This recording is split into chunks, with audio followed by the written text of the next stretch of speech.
안녕하세요. 편안한 IT 리뷰 더신자입니다. 오늘은 엄청 귀여운 스마트폰을 가져왔습니다. 상자부터 굉장히 작아 보이죠? 이거는 기억하실지 모르겠는데 샤오미 친2라고 있었거든요. 앱이 6개만 설치되는 그런 저렴하면서 귀여운 폰이었는데 이건 더 업그레이드된 버전으로 친2 프로입니다. LTE를 지원하고요. 앞에 보면 친 AI 라이프라고 되어 있죠. 저번에도 AI를 강조했던 것 같은데 사실 이 폰은 나온 지는 조금 됐습니다. 2년 정도 됐나? 이거는 그리고 글로벌 버전을 구매했습니다. 구매했더니 EU 어댑터를 하나 주더라고요. 가격은 한화 대략 15만원 정도에 알리익스프레스에서 구매했습니다. 한번 뜯어볼게요.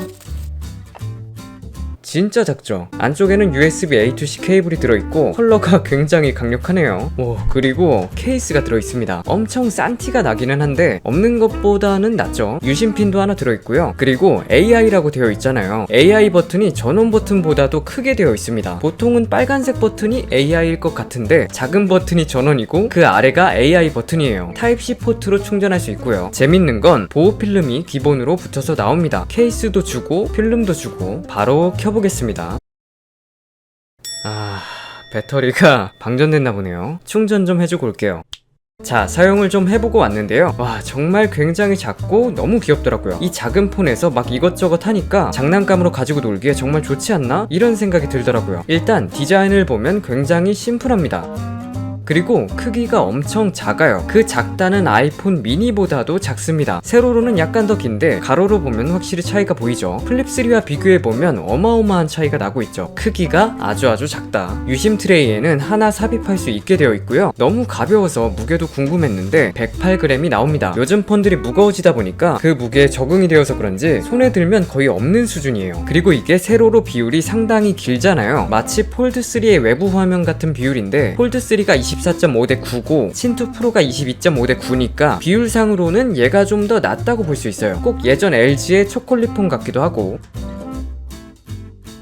성능이 궁금해서 긱벤치 5도 바로 돌려봤습니다. 싱글 151점, 멀티 796점으로 요즘은 정말 보기 힘든 점수죠. 안드로이드 9이 올라와 있고요. 프로세서는 유니 SoC SC9863A입니다. 램은 2GB, 저장 공간은 64GB입니다. 요즘은 보기 힘든 스펙이기는 하죠. 근데 조금 의아했던 게 제스처가 없더라고요. 다 버튼식으로만 조작할 수 있었습니다. 워낙 제스처에 익숙해졌다 보니까 버튼식이 좀 불편하더라고요. 근데 점수 나오는 것 치고는 꽤나 부드럽게 작동이 됐습니다. 일반적인 사용에서는 크게 버벅인다는 느낌은 없었어요. 가로 세로 자동 회전의 경우도 답답하지 않은 정도였고 내비게이션 바는 구성을 변경할 수 있었습니다. 그리고 지문인식이 있는 것도 아니고 안면인식이 있는 것이 아니라 보안은 스와이프나 패턴이나 비밀번호 정도만 존재합니다. 그래도 사용해보면서 디자인 자체는 마음에 들었습니다. 후면이 플라스틱이지만 이런 작은 폰에서는 이런 게 또 매력으로 다가오더라고요. 장난감 같은 귀여운 느낌. 디스플레이는 5.05인치 LCD 576 1440 해상도, 말씀드렸듯 22.5 대 9 비율이라 세로로 상당히 깁니다. 그래서 일반적인 16 대 9 비율의 영상은 좌우로 상당히 많이 남고 다만 트위치를 볼 때 거의 비율이 딱 맞습니다. 남는 거 없이 채팅창, 화면 이렇게 딱 맞아서 안정감이 상당합니다. 마치 트위치 보라고 만들어 놓은 것 같이 딱 맞아요.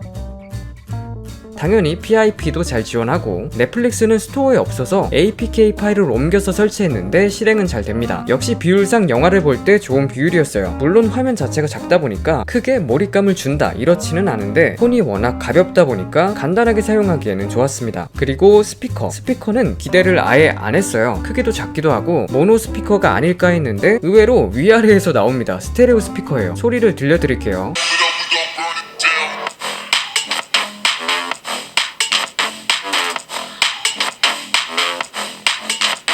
다만 크기 자체가 워낙 작고 두께도 얇다 보니까 거기에서 오는 한계는 분명히 느껴졌습니다. 화면 분할도 지원하는데 워낙 작아서 쓸 일은 없더라고요. 리모컨 기능도 지원을 해서 제가 미리 좀 등록을 해놨거든요. 크기도 딱 리모컨 크기라서 진짜 리모컨 같은 느낌이 들었습니다. 리모컨 대신 놓아도 리모컨인 줄 알지 않을까요? 그리고 게임이 잘 돌아가지는 않겠지만 한번 돌려봤습니다. 먼저 카트라이더. 일단 어느 정도 사양이 있는 게임은 켤 때 상당히 오래 걸렸어요. 인내심을 길러주는 좋은 폰이다.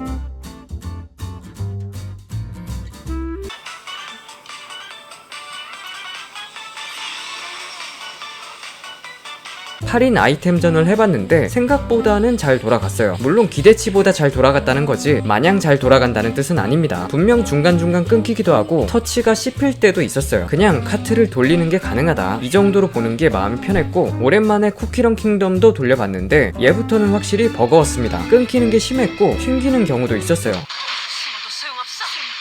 물러설 수 없어요. 내가 압도하겠다. 바다의 힘을. 원시는 그냥 실행은 될까라는 호기심에 실행해봤습니다.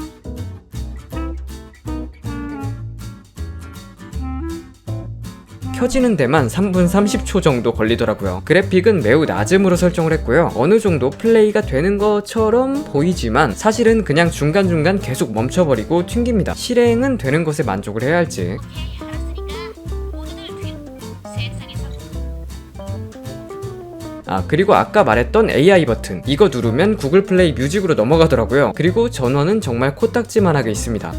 또 아무래도 폭이 좁다 보니 타이핑은 좋지 않았습니다. 양쪽 끝이 잘 안 눌리는 건 제 손 문제일까요? 카메라는 전면에는 없고 후면에만 있는데 1300만 화소의 싱글 카메라입니다. 동영상은 1080p까지 지원을 하고요. 설정을 보니까 나이트샷도 있어서 미리 촬영을 해봤는데 일단 일반 사진부터 보여드릴게요. 빛이 확실히 있는 상황에서는 적당하게 잘 나와줬습니다. 다만 색을 잘 못 잡더라고요. 근데 저조도 사진은 거의 보이질 않습니다. 그래서 나이트샷으로 찍어도 드라마틱한 차이는 없더라고요. 만약 카메라를 찍으려면 밝은 곳에서만 찍어야 한다. 배터리는 2100mAh였고 충전은 5W 충전입니다. 절대적인 배터리 용량도 작고 충전도 느리죠. 그렇다 보니 헤비하게 굴리기는 어려웠습니다. 전체적으로 보자면 가격이 약 15만원이라 가성비가 있다고 보기는 어려울 것 같고, 이 제품만의 특징, 작고 귀엽다 이것 때문에 구매를 하게 될 수도 있을 것 같아요. 물론 그렇게 추천을 드리고 싶지는 않지만 그냥 서브폰이나 장난감 정도로 혹시 제품에 대해 전체적으로 보자면 댓글로 남겨주세요. 끝까지 시청해주셔서 감사드리고 도움이 되셨다면 구독과 좋아요 부탁드릴게요. 오늘 준비한 영상은 여기까지입니다.